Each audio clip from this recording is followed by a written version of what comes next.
Bonsoir à tous, bienvenue ou re-bienvenue pour ceux qui étaient déjà là à cette conférence sur le master spécialisé innovation santé. Je suis accompagné de Paul Gimet, le directeur du programme, qui va vous faire la présentation. Moi, me présente moi-même, je suis Mathieu Moulins, conseiller formation donc sur les programmes spécialisés de Cage Business School et plus particulièrement sur ceux de Marseille. On va être ensemble pour 1 heure à peu près. On va vous présenter le programme et comme vous le voyez, nous avons les ordinateurs et moi plus particulièrement. Donc, si vous avez des questions, n'hésitez surtout pas à les poser. J'y répondrai en direct par écrit et nous en prendrons aussi certaines à l'oral pour pouvoir diffuser l'information si celles-ci ont un intérêt général pour tout le monde. Donc, sans plus tarder, on va commencer. Paul, je te laisse la parole, puis n'hésitez pas à nous interrompre avec vos questions. Nous ferons plaisir de vous répondre. Paul. Bonsoir à tous, bonsoir Mathieu. Merci à tous d'être là, d'avoir pris du temps. Je suis à votre disposition. Il y a un format bien spécifique pour présenter ce master. On peut en sortir, on ne peut pas parler d'innovation sans innover, sortir du cadre. Donc avec grand plaisir, j'ai mon sentiment de confiance et cette capacité à répondre et à pousser ce master parce que c'est une vraie opportunité et j'espère que le discours passera et que j'arriverai à vous faire percevoir l'intérêt de ce master. Commençons dès à présent une présentation rapide du sommaire sur le secteur de la santé, les profils que l'on recherche, le contenu du programme, les débouchés et puis quelques pistes pour postuler. Alors, pas bien à l'aise dans la casquette de VRP de l'école, mais on va s'y prêter parce que l'exercice le veut. Kedge, c'est un nom qui est issu de la fusion de deux grandes écoles de commerce, une école sur Marseille, Eurobiomed sur son dernier nom, et avec une autre école qui était BEM, Bordeaux École de Management, ont fusionné. Aujourd'hui, au jour où je vous parle, c'est 7 campus. Les grands chiffres, c'est 12 500 étudiants, près de 200, un peu moins de 200 profs permanents, avec une orientation très forte vers l'innovation. Et ça va me permettre d'introduire ce master. Alors, je suis professeur permanent à Ketch. Je suis un jeune prof. J'ai pris mes fonctions en 2014. J'ai passé 20 ans en entreprise et ça fait 20 ans que je me dis, parce que j'ai une formation initiale de scientifique. Je suis spécialisé initialement dans la biochimie, chimie des protéines, phénomène d'oxydoréduction. Et la première fois qu'on m'a donné des fonctions managériales, je me suis dit par où ça se prend, comment on l'aborde. Donc je suis allé faire une double compétence avec en fait 2 masters, un master spécialisé en stratégie, un executive MBA. Et très franchement, je suis un peu resté sur ma faim, dans le sens où le secteur de la santé, par les compétences qu'il demande et puis surtout les contraintes qu'il impose, contraintes réglementaires, contraintes normatives, ne peuvent pas être traitées de la même manière que tous les secteurs industriels que l'on pourrait rencontrer. Quand les planètes se sont un peu alignées au sein de la direction de l'école pour lancer ce master, j'ai pris le temps d'aller voir les entreprises. Donc, on va rentrer non pas dans un master qui a été fait sur des compétences de professeurs qui vont déployer leur savoir auprès d'apprenants. C'est l'inverse. Je suis allé voir les entreprises, aller voir des directeurs d'entreprise, aller voir des directeurs de ressources humaines, et avec une question assez simple et qui me semblait évidente venant du monde de l'entreprise. Quand vous recruterez demain, de quel profil avez-vous avoir besoin? La double compétence s'est imposée. Donc, une compétence scientifique forte sur laquelle je vais ajouter une brique de management. Et c'était insuffisant.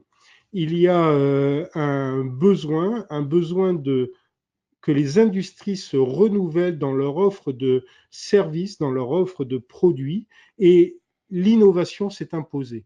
Et d'où cette idée qui a germé d'un premier contact, puis après au moins une dizaine de contacts avec des entreprises, aussi avec des syndicats professionnels, des associations de dirigeants d'entreprises, oui du management, oui une forte base scientifique, mais absolument de l'innovation.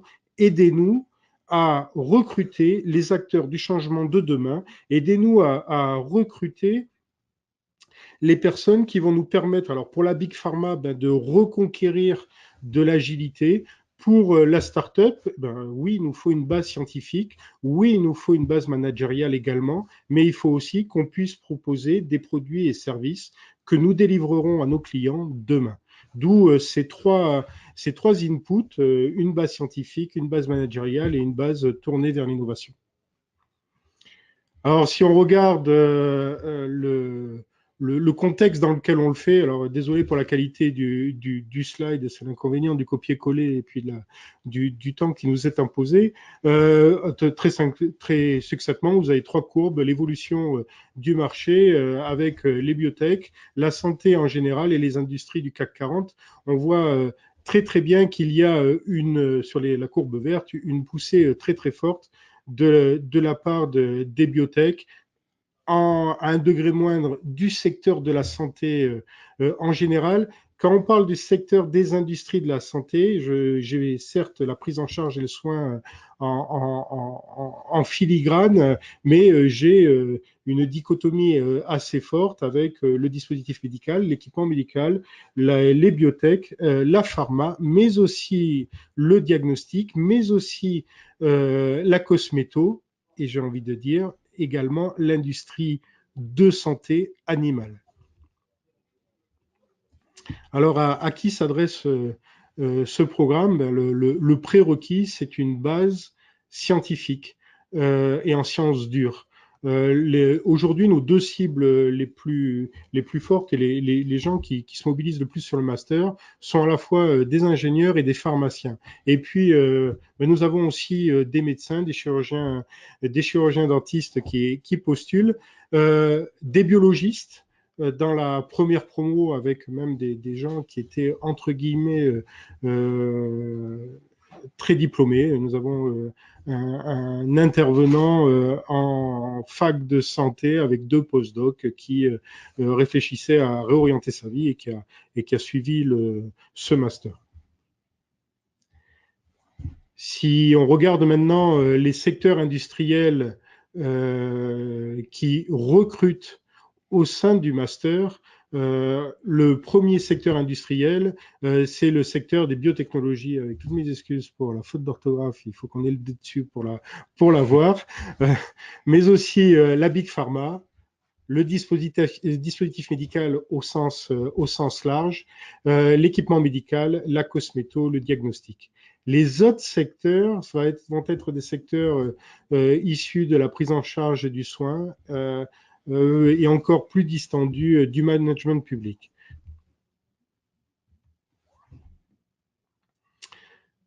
Si j'ai à synthétiser la valeur ajoutée du programme, c'est cette capacité à manager dans la complexité. On est de plus en plus dans une approche, mes collègues professeurs parleraient de systémique. Il faut pouvoir prendre des décisions dans un environnement complexe en ayant cette capacité à hybrider des savoirs, à avoir une approche transdisciplinaire pour pouvoir innover. Le premier levier de l'innovation, c'est le croisement des savoirs. Et donc, l'hybridation, la transdisciplinarité sont mobilisées et sont révélées pour favoriser cette capacité à innover en ayant une prise de recul, en ayant cette capacité à manager dans cette complexité et en mobilisant notamment au travers d'études de cas, je reviendrai si vous avez des questions dessus, l'intelligence collective. Alors justement, il y a une question par rapport à cette slide, une question de Thomas. Qu'est-ce que vous entendez par hybridation et transdisciplinarité? Pardon, excusez-moi. Ça vaudra pour la faute d'orthographe. Alors, l'hybridation, c'est hybrider des savoirs. En fait, le premier levier de l'innovation, c'est croiser des savoirs. En gros, une entreprise, je dis souvent, ça fonctionne un peu comme la matière organique. La consanguinité est une catastrophe pour le vivant, c'est aussi une catastrophe pour les organisations humaines et notamment l'entreprise. Et donc, au plus vous hybridez, vous croisez des savoirs différents, au plus vous apportez de la richesse à la structure, mais pas de n'importe quelle manière. Ça s'apprend du moment que c'est managé, organisé, qu'il y a un management, une gouvernance, un leadership qui favorise ce croisement de savoir et qui l'oriente vers un résultat, une création de valeur pour l'organisation. J'ai une question, Paul, une question de Melinda. Pourriez-vous élaborer sur ce qu'est le consulting en santé mentionné dans la slide précédente? Oui, avec plaisir, j'y reviens. On va même être concret, il y a même une personne qui est issue de la précédente de la formation et la promo de l'année dernière. Le consulting en santé, c'est cette capacité à faire de l'accompagnement de dirigeants, l'accompagnement de responsables de services, l'accompagnement d'entreprises et de startups dans des phases de transition pour l'essentiel, où il va falloir mobiliser des savoirs, mais aussi, c'est le propre du consultant, c'est-à-dire c'est une personne extérieure à l'organisation, et parce qu'il est extérieur, parce qu'il a appris à prendre du recul, parce qu'il a aussi un background à la fois scientifique, on parle de broker, cette capacité à passer les frontières. Donc, il y a un consultant, une base scientifique, des compétences en management et en innovation qui vient de l'extérieur. Et cette prise de recul, cette distance par rapport à des problèmes dans lesquels sont un service, une organisation, une entreprise, va permettre à aider la mutation de cette organisation. Ok, merci Paul. Donc, pas d'autres questions pour le moment. Donc, je te laisse revenir sur la... Enfin, je sais pas si tu avais terminé. J'avais terminé. Ok. Bon, les référents, Paul Gimet, j'ai la responsabilité de ce master. Je suis très, très aidé par Monsieur Claude Spano, pour qui j'ai le directeur de l'innovation hybride de nouveau et de l'intelligence numérique. Et nous avons un comité scientifique dont il a toute sa place. Pour vous donner un ordre d'idée de l'hybridation, Claude est également un scientifique qui est, entre guillemets, mal tourné en allant comme moi vers le management. Le rythme de la formation, c'est directement issu des entretiens qu'on a eus avec les entreprises. Il y a des formations qui sont sur des rythmes longs et des alternances courtes. Donc, le rythme long, c'est 3 semaines en entreprise, 1 semaine dans les écoles ou en formation.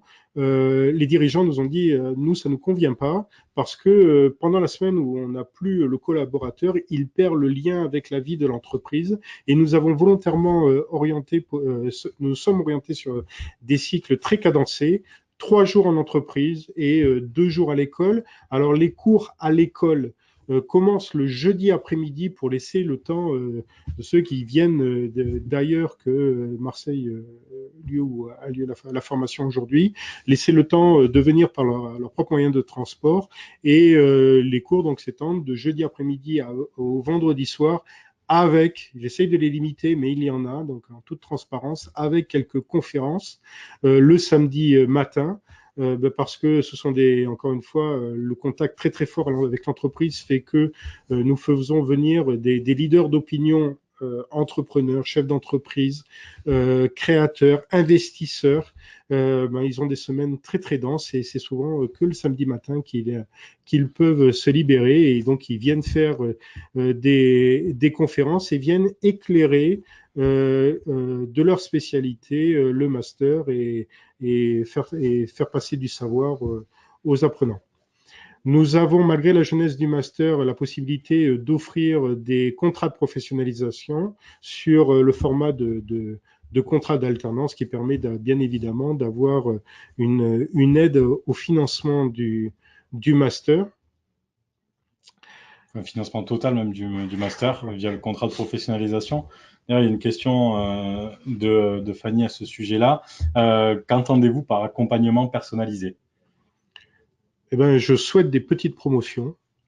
Je fais en sorte de connaître les, les participants, si c'est là-dessus que vous m'orientez, les participants individuellement, j'essaye le plus possible même de réaliser moi-même les entretiens de recrutement parce qu'il y a un gros travail en équipe et on reviendra dessus. Donc, je fais très attention à ce que les psychologies de tout le monde matchent parce qu'on prépare à la vie à l'entreprise et je veux éviter personnellement le stress de je me jette, après des études scientifiques, je me jette dans le monde de l'entreprise, donc de mettre en condition.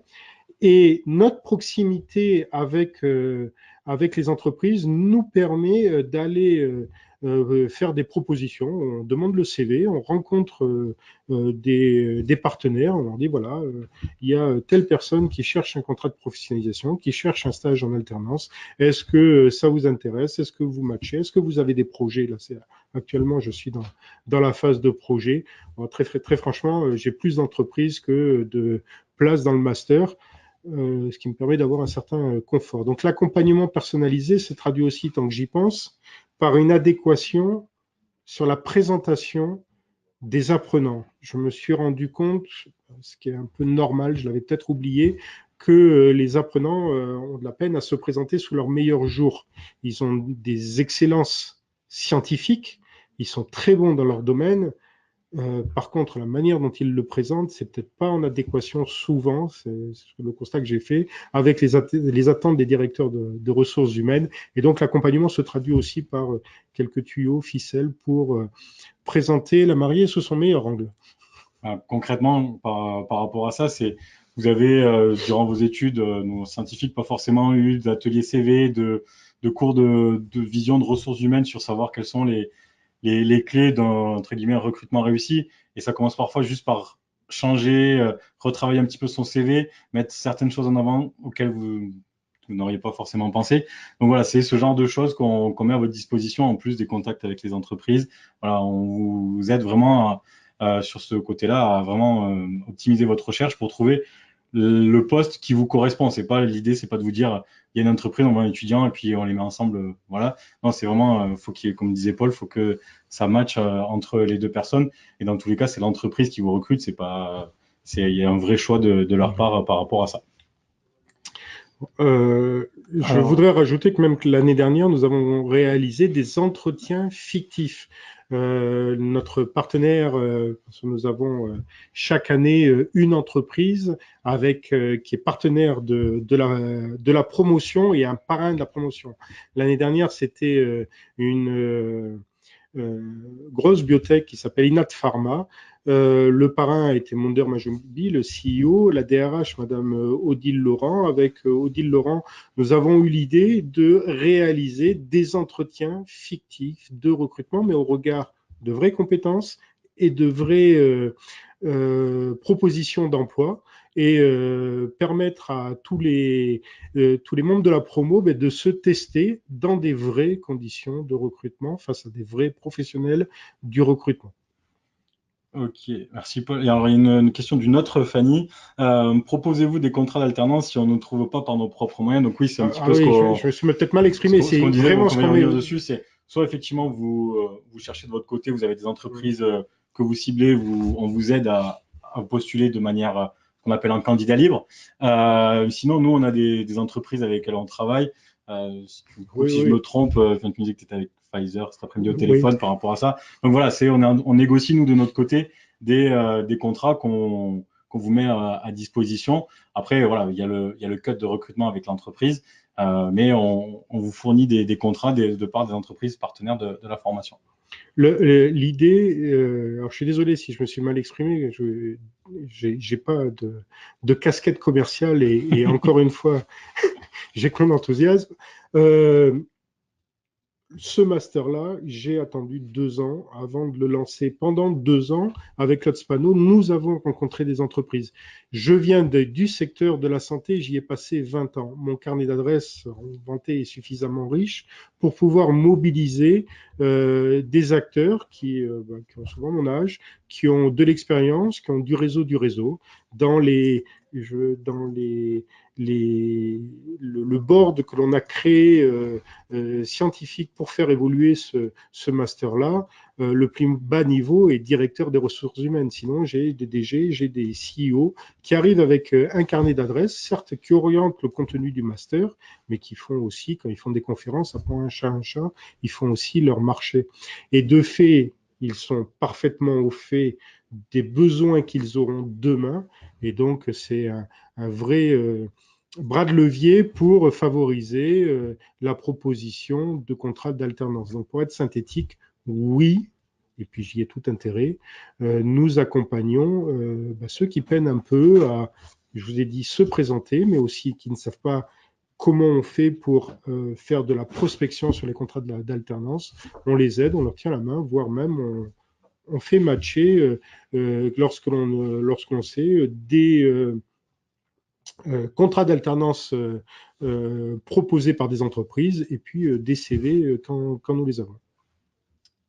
Alors, il y a une question de Sarah qui va, je pense, servir un petit peu de transition avec la slide suivante. C'est la question de Sarah, je lis, tout le travail en alternance se fait-il dans le management, dans le secteur de la santé, ou peut-il exister d'autres secteurs, industrie alimentaire, cosmétique? Oui. C'était peut-être le slide précédent. Ouais. Non. Voilà. Les secteurs dans lesquels nous travaillons, ce sont la première cible, c'est le secteur de la santé. J'étais intervenant avec, par exemple, avec Pierre Fabre. Je les ai demain au téléphone. L'orientation vers la cosméto de cette entreprise est très très forte. Et nous sommes sur la santé au sens large. Je dois être très franc, aujourd'hui, je n'en ai pas, mais quand je dis santé, je pense santé animale et je pense aussi, je pense santé humaine et je pense aussi santé animale, même si je n'ai pas recruté dans ce secteur-là ou avec ses aspirations, mais c'est un secteur à ne pas ignorer. Mais ces compétences en santé peuvent être déployées sur d'autres secteurs d'activité.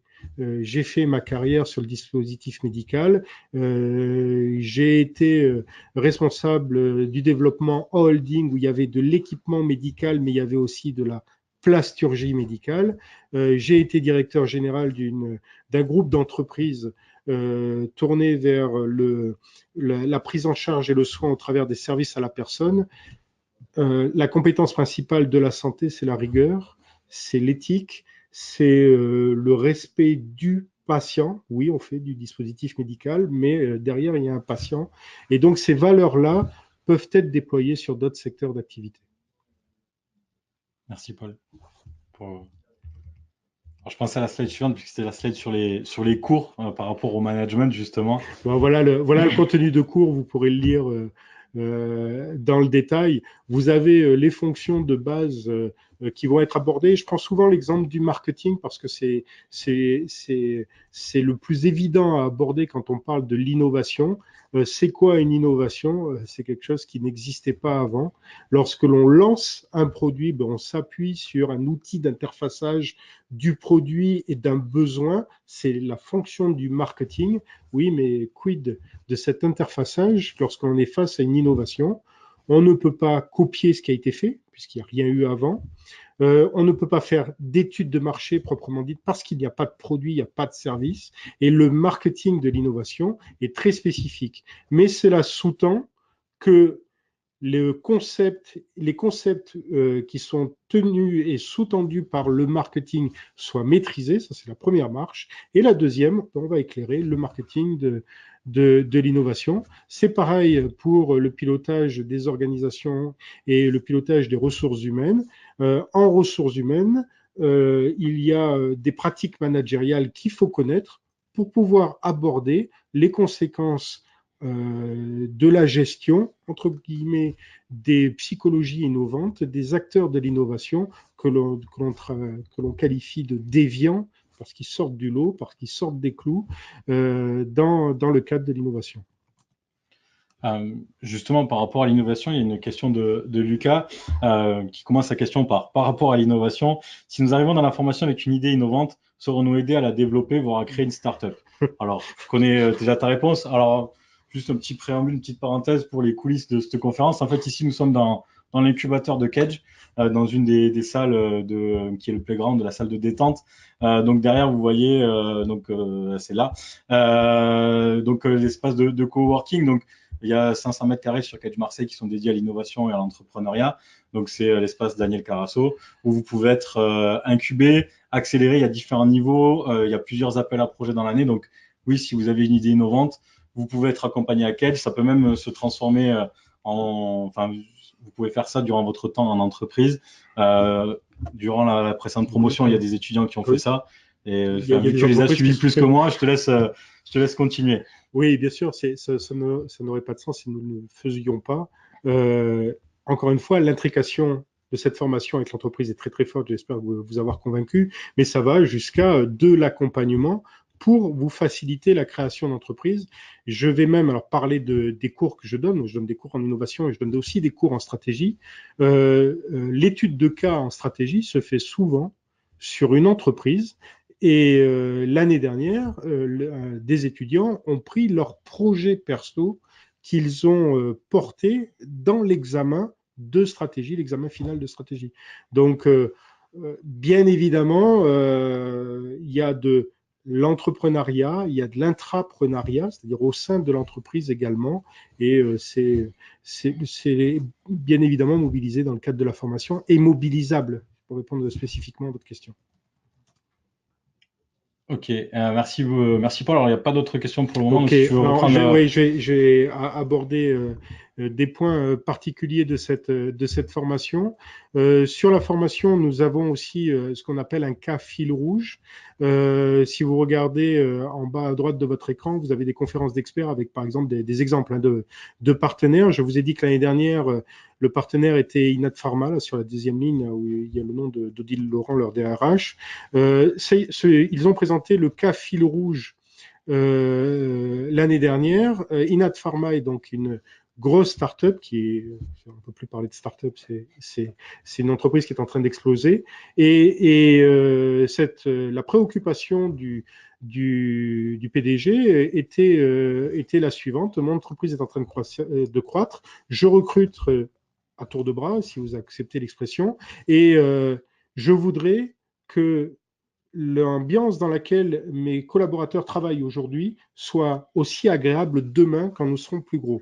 Et donc, le cas fil rouge qui a été proposé était à très forte connotation RH, mais aussi marketing de l'entreprise qu'on appelle la marque employeur, de telle sorte à ce que les étudiants ont travaillé pendant 1 an dessus. Ça a été abordé en marketing, ça a été abordé en RH, ça a été abordé en finance, et ils ont présenté à la fin de l'année leur solution pour que cette entreprise, alors avec beaucoup de guillemets parce que c'est un label, reste et demeure a great place to work, un endroit assez idéal pour travailler.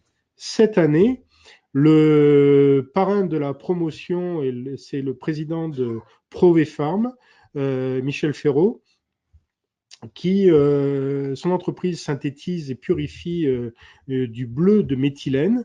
Et ce bleu de méthylène a des applications pour le traitement de la malaria. C'est, je vais le faire simple, une réflexion de diversification dans le cadre d'une réflexion personnelle RSE et dans les valeurs de l'entreprise. Et le cas fil rouge est de proposer un business model permettant le développement d'une activité très spécifique, j'en dis pas plus parce que on en est aux prémices, une activité très spécifique autour du traitement de la malaria en mobilisant le bleu de méthylène.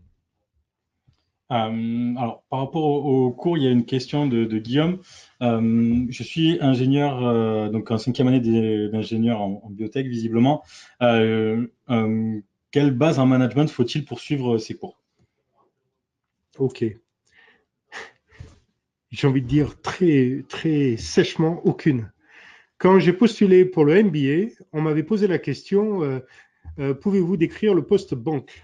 Et j'ai donc décrit l'organisme qui est dans la rue, au coin de la rue, avec une devanture, or qu'on attendait la ligne comptable. Donc, je sais d'où je viens, j'ai une idée d'où vous venez, et je n'attends aucune compétence. Comment ça se traduit en pratique? On reviendra sur le cours des cours, mais en pratique, crois que c'est le slide précédent, en bas, vous avez pendant le mois de septembre des prérequis fondamentaux qui vous ont offert en ligne.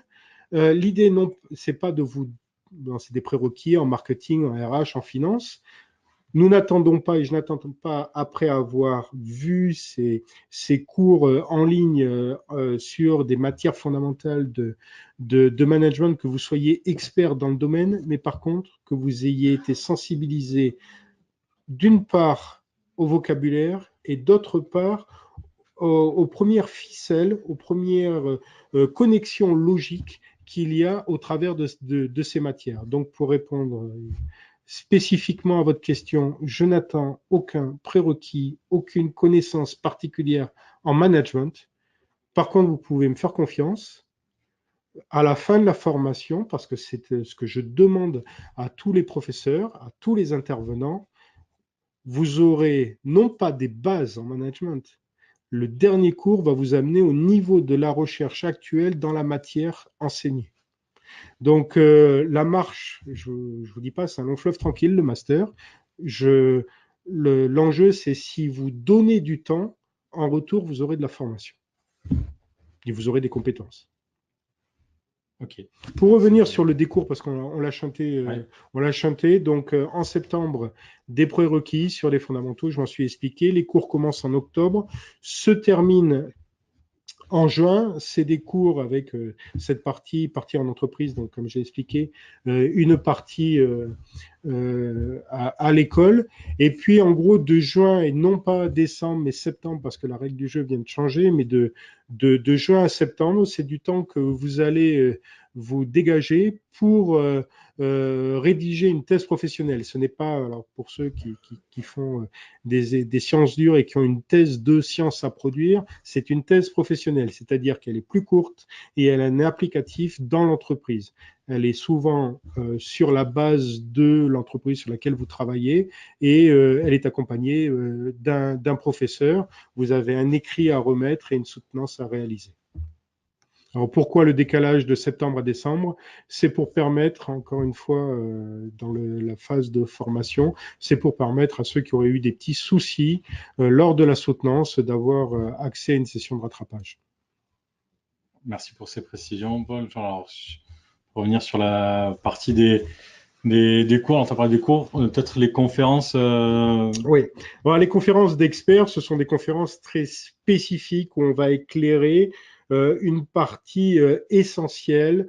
C'est fait exclusivement par des professionnels. Michel Ferraud nous a, au travers du discours de la création de Provefarm, nous a donné, parce que la conférence a eu lieu, des informations de la vraie vie sur à la fois les levées de fonds et comment ça se passe quand on est responsable d'une entreprise et pour favoriser l'amélioration je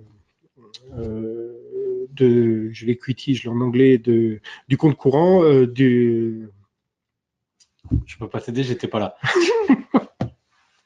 L'amélioration du capital, excusez-moi, c'était un peu loin.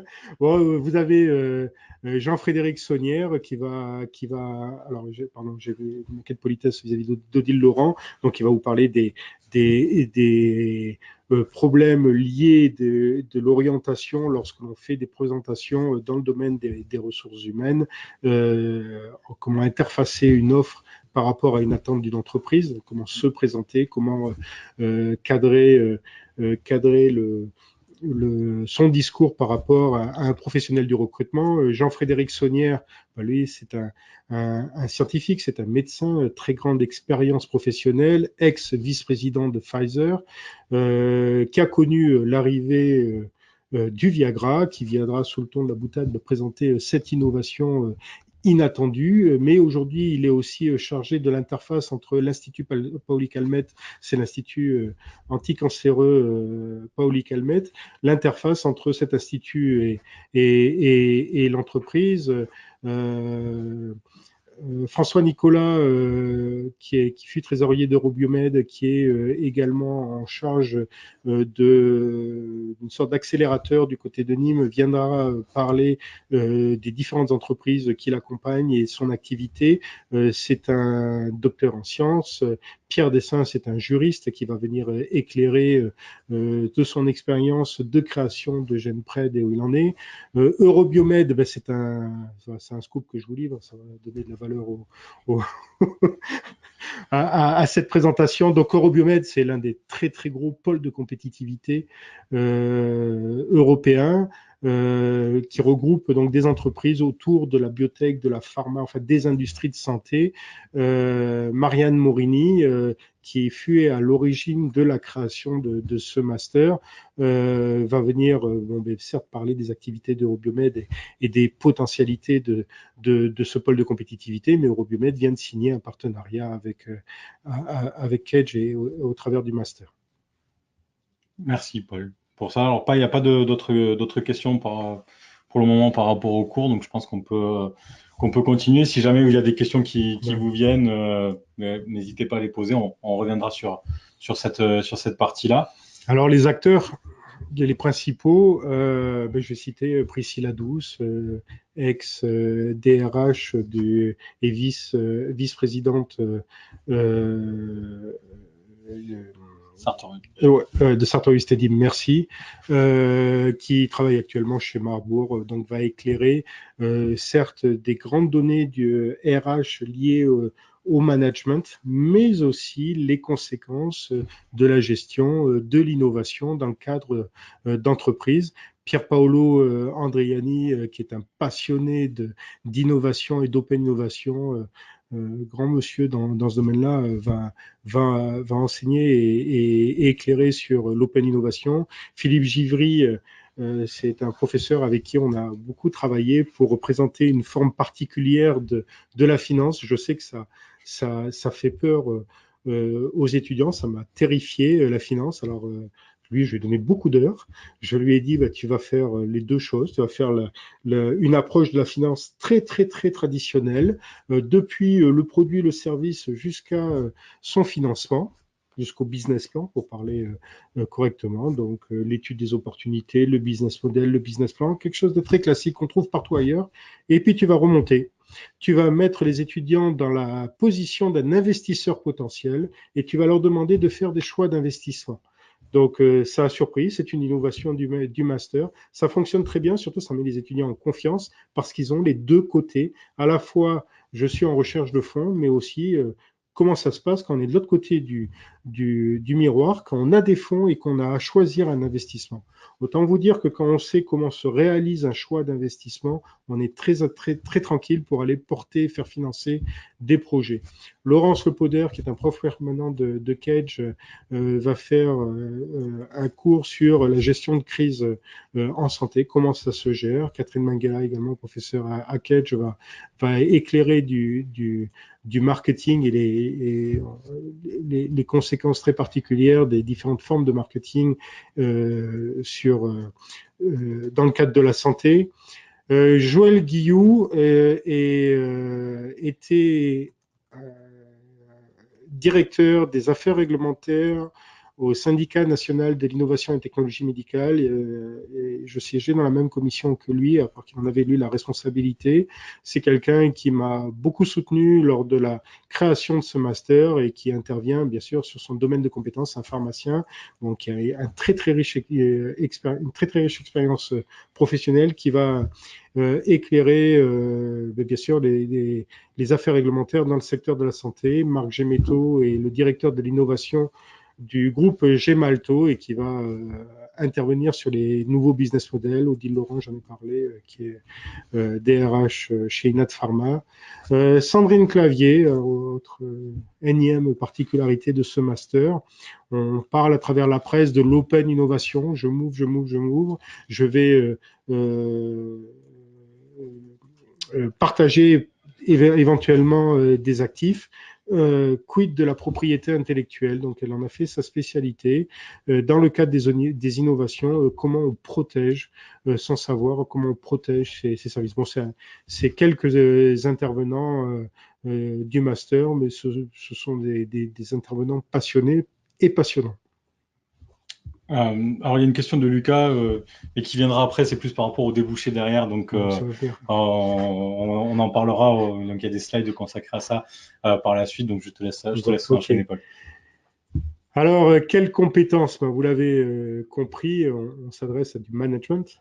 Donc, quel que soit le manager, hein, dans ma tête, je vois aussi bien l'infirmière qui tient une officine dans une rue que le directeur de business unit. Donc, c'est des compétences, des expertises stratégiques et managériales pour favoriser cette création de valeur. Donc, on va stimuler la créativité. On va voir comment on apporte notamment une réponse face à des attentes existantes ou des attentes latentes dans le cadre de clients potentiels. On va bien sûr parler des nouveaux business models, de la stratégie bien évidemment. On va voir comment manager des équipes pluridisciplinaires avec une vision, encore une fois, dans le cadre de la santé, avec ces régulations, ces normes qui sont inhérentes à ce secteur.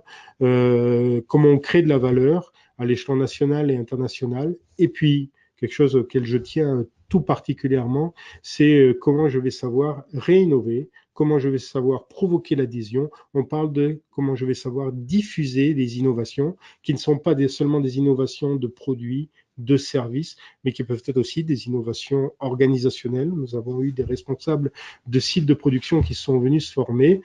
Comment j'ai innové dans mon organisation de production sur le site A, en France, qu'est-ce que j'en fais sur le site B qui est sur un pays étranger. On peut enchaîner. Alors, plutôt que de promettre l'interface entre l'entreprise et l'apprenant, je vous ai dit, j'ai monté ce master en ayant un leitmotiv en tête, c'est l'employabilité. Aujourd'hui, je peux dire qu'il y avait dans la première promotion 15 inscrits. Ils vont être diplômés en mai. Nous sommes en avril. Les 15 sont en CDI. Ils ne sont vraiment pas rentrés avec ce statut-là au début de la formation en septembre dernier. Ils sont en septembre 2017, pardon. Ils sont la plupart en train de finalisation de leur thèse professionnelle, puisque le 10 décembre, il y a un arrêt des compteurs, tout devra être remis et soutenu. J'ai fait une rapide interrogation. Au lieu de promettre des débouchés, où en êtes-vous? Et voilà les retours que nous avons eus cette semaine. Ils sont tous en poste, tous en CDI. Alors certains en CDI qui annoncent déjà qu'ils ont d'autres propositions et qui sont en train de les écouter attentivement. Nous avons du product manager, on a donc des portées sur le commerce, le marketing, mais on a aussi, je vois Abreos sur l'avant-dernière ligne, Abreos qui est cette fameuse entreprise américaine qui est venue ouvrir une entité sur la France, qui propose qui a proposé un apprenant de devenir International Research Manager sur le site d'Abreos US. Donc voilà l'ensemble des fonctions. Si vous permettez, j'ai demandé à Claude Spano d'en avoir une lecture plus synthétique et peut-être plus exploitable, mais je pourrais revenir en arrière. Voilà les grandes familles d'emplois qui ont été réalisées. C'est pas une promesse, c'est du réalisé. On a une majorité de product managers. Tout de suite derrière viennent, et on aurait pu les assembler du business développement ou de la coordination. C'est une fonction commercial marketing, et puis derrière du project manager, la capacité à gérer des projets. Voilà les trois grandes fonctions qui sont mobilisés par la précédente promotion. Merci Paul pour ces explications. Pas de questions. Donc si vous avez des questions, alors la question de Lucas c'était est-ce qu'on peut être chef de produit ou cela demande plus d'expérience? Alors chef de produit c'est les product managers, ce que vous voyez dans la slide, mais plus par rapport à la question de l'expérience, Paul, est-ce que tu peux peut-être expliquer comment ça se fait que ça peut paraître bizarre de devenir directement chef de produit, directement à la sortie du master. Alors l'alternance amène ceci, donc je sais pas si... Pendant un an, vous allez tester, vous testez au travers du stage en alternance, vous testez dans une fonction. Donc, il y aura une affinité. Les entretiens de recrutement servent à cela. S'assurer qu'il y a bien une adéquation entre ce que l'entreprise vous propose et ce que vous voulez faire ou ce que vous avez compris que vous pourriez faire, et l'entreprise qu'elle a compris que de ce que vous allez proposer, c'est bien en adéquation avec ce qu'elle souhaite faire. Si ça match, vous êtes qu'en stage. Donc vous avez la possibilité, et certains l'ont fait, de changer, de vous réorienter. Petit à petit, sur un an et demi, vous allez monter en compétence à la fois par les cours et à la fois par l'approche pratique en entreprise. Vous aurez une expérience en entreprise et qui n'est pas une expérience Steve, j'ai cette image en tête, comme disaient mes parents, stage photocopie, certainement pas. C'est vraiment en situation. Encore une fois, il y a même des cours qui le mobilisent. Enfin, moi, c'est ce que je fais. Je mobilise votre vraie vie, donc je sais exactement ce que font les étudiants des différentes promotions. Et en fait, le passage de l'alternance au CDI, il est quasiment automatique. Si vous avez des résultats et le temps joue pour vous et la montée en compétences joue pour vous, la bascule en CDI se fait quasiment automatiquement et vous vous retrouvez avec des responsabilités. La preuve, je ne fais pas une promesse. Voilà ce qui s'est passé l'année dernière. Merci Paul pour ces précisions. Alors, il y a pour l'instant pas d'autres questions sur les débouchés à la sortie du programme. Donc, comme vous l'avez vu, on vous a présenté un petit peu les cours, quelles compétences se développent, pour quel type de métier et de débouchés à la sortie. Je pense qu'on peut enchaîner. Ouais. Un dernier mot Si là, tu veux rajouter quelque chose. par rapport à cette promesse. Je me méfie du discours commercial, marketing, avec tout le respect que j'ai pour toi, Mathieu, tu le sais bien. J'ai refusé de promettre. Voilà ce qui a été réalisé. Mais j'ai envie de dire, c'est normal parce que j'y pensais, encore une fois, là, ce slide, il a un jour. Nous avons, avec Claude Spano, passé du temps au contact des entreprises. Nous avons monté le master de telle sorte que les matières enseignées correspondent à des besoins futurs. La transformation, elle est là. 100% des apprenants de la première promotion sont placés en CDI avant la fin du master. C'est beau, j'en suis très content, mais c'est juste normal. Voilà ce que je voulais rajouter. Merci pour cette précision, Paul. Donc là, je vais reprendre la main par rapport à ça. Comment ça se passe au niveau du recrutement? Donc déjà, par rapport au niveau d'études, donc il faut que vous ayez validé un bac plus 5, donc à la fin de votre école d'ingé, à la fin de votre 5e année de pharma, à la fin de votre 5e année de pharma, ou avoir un bac plus 4 avec 3 années d'expérience professionnelle. Donc ça, c'est le profil normal.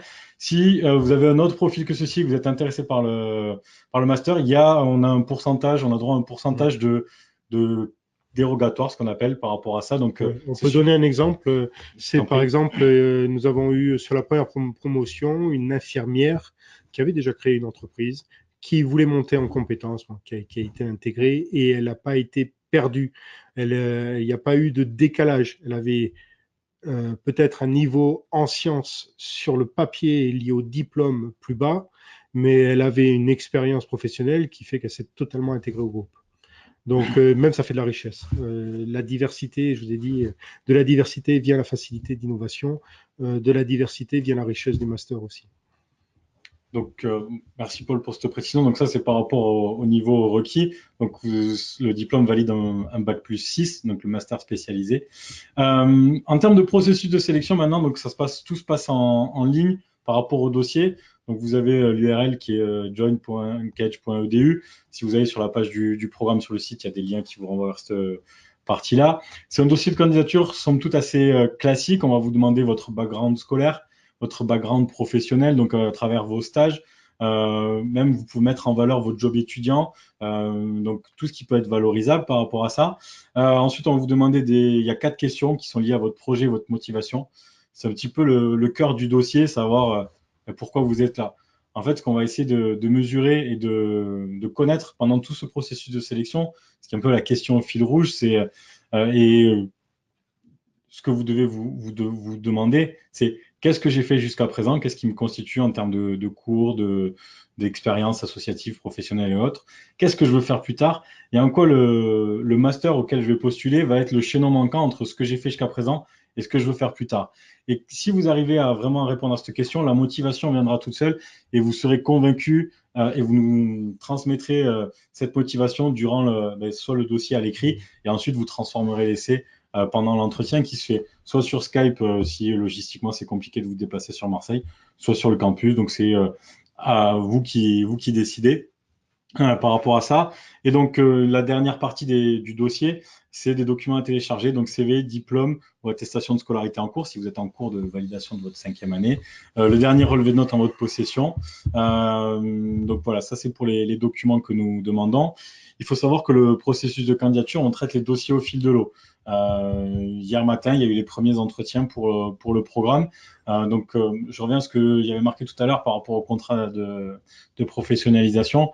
Plus vous postulez tôt, plus de temps vous avez pour chercher entreprise parce qu'en fait, on traite les dossiers au fur et à mesure. Donc, maximum une semaine pour avoir la réponse par rapport au dossier. Et ensuite, ça se joue dans les semaines, maximum un mois. Ensuite, pour l'entretien, du moment où on trouve une disponibilité entre vous et les jurys. Donc, vous allez peut-être avoir la chance de tomber sur Monsieur Jimet. Moi, je ne fais pas passer d'entretien vu que je peux vous aider et vous conseiller, donc je ne peux pas être jugé parti. Mais suite à l'entretien, en fait, vous avez la réponse directement. Donc, à partir de là, vous rentrez dans notre scope et on vous accompagne pour trouver cette alternance. Et je pense, par exemple, aux pharmaciens, parce que là, j'ai fait beaucoup de forums de fac de pharmacie. Vous êtes tous plus ou moins en recherche de votre stage pour la fin d'année, avec plus ou moins de difficultés. Le fait d'être recruté, d'être en recherche d'alternance pour l'année prochaine, alors je vous confirme que les entreprises recherchent déjà pour l'année prochaine. Vous pouvez faire presque une pierre deux coups entre l'alternance et votre stage de fin d'études de pharma. Donc voilà, ça peut être et ça va dans les deux sens. Votre stage de pharma peut être votre future entreprise pour l'alternance et votre future entreprise pour l'alternance peut aussi peut-être vous prendre en amont avant de commencer le master pour faire connaissance avec vous. Alors j'aurai les questions. Une question de Fanny. Un bac plus 5 en dermocosmétologie sans expérience autre que stage en chef de projet n'est pas acceptable. Si, bien sûr, c'est acceptable. Vous avez un bac plus 5, vous avez la possibilité de postuler au programme et en plus, vous avez déjà une expérience professionnelle dans le milieu. Donc, vous faites partie, enfin, votre profil comme ça sur le papier en 3 lignes fait partie des profils que nous attendons et que nous souhaitons avoir dans la formation. Paul, je ne sais pas si tu veux compléter par rapport à ça. Tout à fait. Donc, vraiment pas d'autocensure par rapport à ça. À partir du moment où vous avez un bac plus 5, vous êtes en possibilité de postuler au programme. Même si vous n'avez pas un bac plus 5 comme les infirmières par exemple, donc ça, vous rentrerez dans le cadre dérogatoire. Donc à partir du moment où vous avez un bac plus 5, c'est bon. Et en plus, si vous avez fait un stage comme vous, Fanny, en chef de projet, voilà, vous avez déjà mis un pied dans ce qu'on appelle les sciences de gestion. Donc c'est d'autant plus valorisable et ça, c'est vraiment une valeur ajoutée pour vous si vous postulez au programme. Oui, bac plus 5, c'est un niveau d'études. Je fais très très attention à la motivation, à l'engagement du postulant. Donc, est-ce qu'il y a d'autres questions par rapport à ceci? Alors, je pensais qu'il allait y avoir une salle suivante avec mes coordonnées. Je vais les donner là maintenant. Donc, à moins que Paul, tu veuilles l'écrire, on va sortir un petit peu de la présentation. Donc, c'est Mathieu avec de th.moulas, moulas, @sketchbs.com. Donc, ça, c'est pour mon adresse mail, si tu veux la rajouter. Alors, en attendant, est-ce qu'il y a d'autres questions? Non, je n'en vois pas. Donc, par rapport à la dernière partie des conseils, donc je vais un petit peu développer cette partie-là. J'ai animé il y a dizaine de jours maintenant, même type de conférence spécialement dédiée à l'aide à la candidature, où en fait je déroule tout le site de candidature et je vous donne des conseils, les attendus des responsables de programme sur la partie projet motivation, etc. Alors, c'est parfait. Donc voilà, mon adresse mail est en train d'apparaître. Merci Paul. Donc sur essayer de comment analyser ces expériences passées pour les mettre en valeur. En gros, c'est j'ai pas forcément de stage en entreprise, j'ai que des jobs étudiants. Est-ce que ça peut suffire? Comment je peux mettre ça en valeur pour postuler au programme? Donc si ça vous intéresse, je vous invite à m'envoyer un email, comme ça je vous envoie le replay de cette conférence. Et si vous souhaitez avoir le replay de celle-ci aussi, normalement, vous allez le recevoir de manière automatique si je ne dis pas de bêtises. On arrive quasiment à la fin de cette conférence. Je vois qu'il n'y a pas d'autres questions. Si jamais vous en avez d'autres, voilà, vous avez mon adresse mail qui apparaît, alors qui n'apparaît plus, qui revient. Donc voilà, n'hésitez surtout pas à me contacter. On est aussi sur LinkedIn. Enfin voilà, tous les moyens de communication sont bons. Paul, je te laisse conclure le mot de la fin, vu qu'il n'y a pas d'autres questions pour le moment. En tout cas, moi, avant que tu conclues, je voulais vous remercier pour toutes vos questions. Et puis, comme j'ai dit, je suis à votre disposition si besoin. Et effectivement, je te laisse le mot de la fin. Bon. Merci pour votre temps. J'espère avoir attisé votre attention, attisé votre intérêt. Je suis également à votre disposition à paul.jimé, que vous reprenez catchbs.com. Je suis à votre disposition pour échanger si vous avez des interrogations. Il est important de pas se tromper. Le temps est compté. Je suis à votre disposition et je vous remercie à tous pour le temps consacré. Merci. Merci, bonne soirée. À bientôt. Au revoir.